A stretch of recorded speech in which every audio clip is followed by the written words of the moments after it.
আরজি করে ঘটে যাওয়া ভয়াবহ নৃশংস ঘটনায় প্রায় ২৬ দিন অতিক্রান্ত হতে চলল, তবে বিচার এখনো পর্যন্ত অধরাই রয়ে আছে।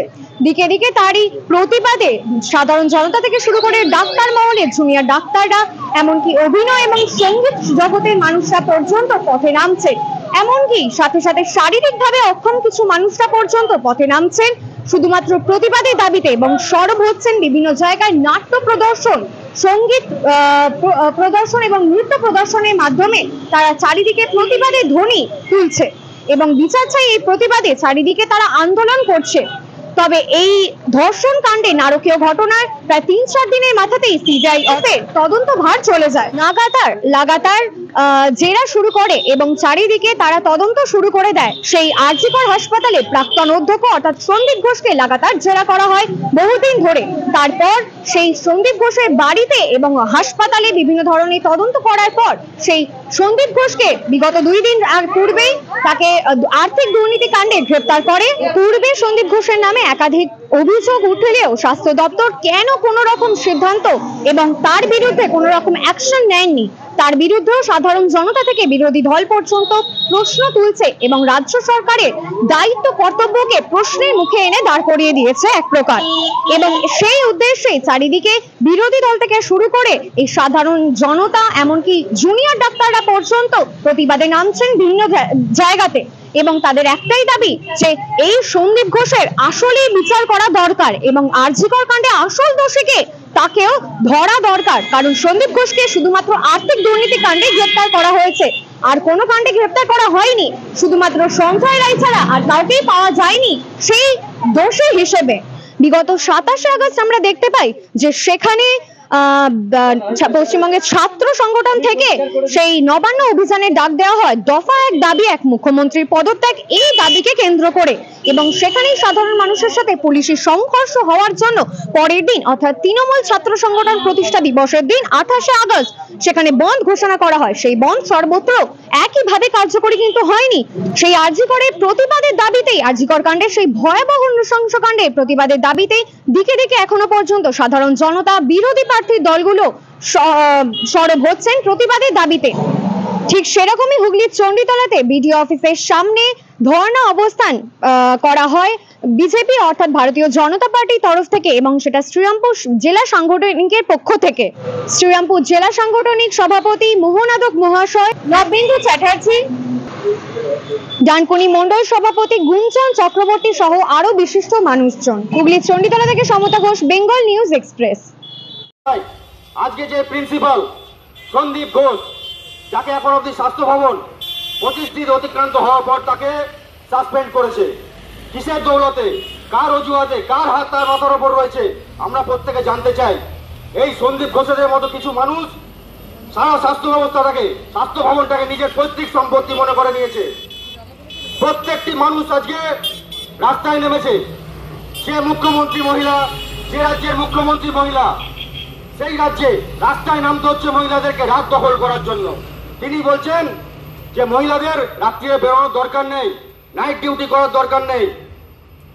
লজ্জার ব্যাপার। আমার আপনার প্রত্যেকের বাড়ির মেয়ে বড় হচ্ছে আস্তে আস্তে, কেউ চাইছে ডাক্তার হতে, কেউ চাইছে উকিল হতে, কিন্তু এই ঘটনার পর সাহস পাচ্ছে না তারা কিভাবে রাস্তায় বেরোবে। যে প্রশাসন তৃণমূলের, যে পুলিশদের আজ থেকে 20 বছর আগে হাবিলদার যাদেরকে বলা হতো হাফ প্যান্ট পরে তারা রাস্তায় বেরোলে চোর ডাকাত পালাতো, কিন্তু আজ এই পুলিশ প্রশাসনের সামনে চোর ডাকাত ক্রিমিনাল দুর্নীতিবাজরা ঘুরে বেড়াচ্ছে এই তৃণমূলের পৃষ্ঠপোষকতার জন্য। এই তৃণমূল সরকার প্রতিটা জায়গাকে, যেমন স্বাস্থ্য ভবন, এর আগে আপনারা জানেন কয়লা চুরি, গরু চুরি কোনো কিছুতে বাদ দেয়নি, শিক্ষাকে পুরো রাস্তায় নামিয়ে নিয়ে এসছে। অবস্থান বিক্ষোভ তো চণ্ডীতলা বিডিও অফিসের সামনে নয়, সারা বাংলায় হচ্ছে।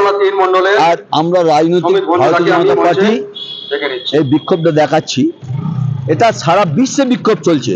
কারণ আরজি করের যে নারকীয় অত্যাচার করে একটা মেয়েকে ধর্ষণ করে খুন করা হয়েছিল, আরজি করের যিনি প্রিন্সিপাল ছিলেন তাকে যখন সরিয়ে দেওয়া হলো, তাকে যখন ওখান থেকে সরিয়ে 4 ঘন্টার মধ্যে তাকে ন্যাশনাল মেডিকেল কলেজে প্রিন্সিপাল করালো। আজকে সরানো এবং বিভিন্নভাবে মেয়েটাকে ধর্ষণ করে তার প্রমাণ লোপাট করেছে। With the help of the police. Police সেই সহযোগিতা, স্বাস্থ্য দপ্তরের সব ডাক্তারদের সহযোগিতা নিয়ে এই ঘটনা ঘটেছে। আমরা মনে করি এটা পশ্চিমবঙ্গে নয়, এটা সারা বিশ্বের কাছে বাংলার মাথা তার বিরুদ্ধে এই গর্জন, কারণ এই গর্জনই বর্জন করবে তৃণমূল কংগ্রেসকে, যারা একসময় বলেছিল বাংলায় বাংলার মেয়েকে চাই, সেই মা বোনেরা আজকে রাস্তায় নেমে প্রতিবাদ করছে। আজকে সারা ভারতবর্ষে সারা বিশ্বে আন্দোলন চলছে অরাজনৈতিকভাবে। আমরা রাজনৈতিক একটা দল, সুতরাং পশ্চিমবঙ্গের দ্বিতীয় বৃহত্তম বিরোধী দল। আমরা চাইছি প্রতিবাদটা সেই বদলে নিতে, যেখানে নবান্নের মুখ্যমন্ত্রী ভাবে বাংলায় আর তার জায়গা নেই, রাতের অন্ধকারে যেন পালিয়ে যায়।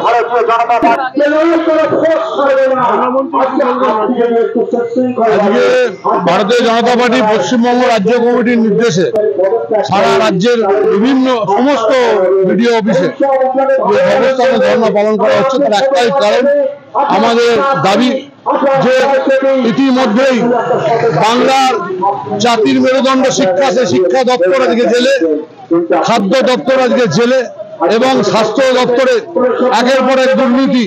স্বাস্থ্য দপ্তরের নিজেদের কাস্টডিতে, আর্জি করে নিজেদের কাস্টডিতে স্বাস্থ্য দপ্তরের নেতৃত্বে থেকে ডিউটিরত অবস্থায়, কর্তব্যরত অবস্থায় একজন মহিলা ডাক্তারকে যেভাবে ধর্ষণ করে খুন করা হয়েছে, তার জন্য সম্পূর্ণভাবে এই স্বাস্থ্য দপ্তর দায়ী।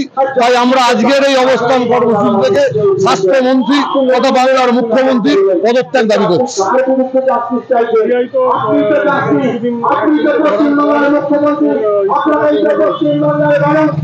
আজকে এর আগে যখন পার্থকে নিয়ে মমতা ব্যানার্জি বলেছিল পার্থ কি করেছে, পরে পার্থ জেলে গেছে। জ্যোতিপ্রিয় কি করেছে, জ্যোতিপ্রিয় জেলে গেছে। অনুব্রত কি করেছে, অনুব্রত জেলে গেছে। উনি কিছুই কারোর কিছু করা দেখতে পান না। জেলে যাওয়ার পর যখন সিবিআই বা কেন্দ্রীয় সংস্থা তাকে নির্দিষ্ট অভিযোগের ভিত্তিতে গ্রেপ্তার করে, তখন উনি দেখতে পান। আজকে সন্দীপ ঘোষকে নির্দিষ্ট অভিযোগের ভিত্তিতে সিবিআই গ্রেপ্তার করার পর স্বাস্থ্যমন্ত্রী দেখতে পেয়েছেন, তাই তার পদ গেছে।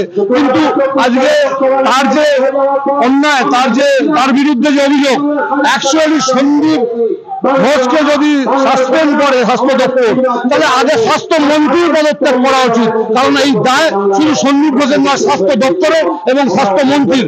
তাই আজকের মঞ্চ থেকে আমরা স্বাস্থ্যমন্ত্রী তথা মুখ্যমন্ত্রী মমতা ব্যানার্জির পদত্যাগ দাবি করছি।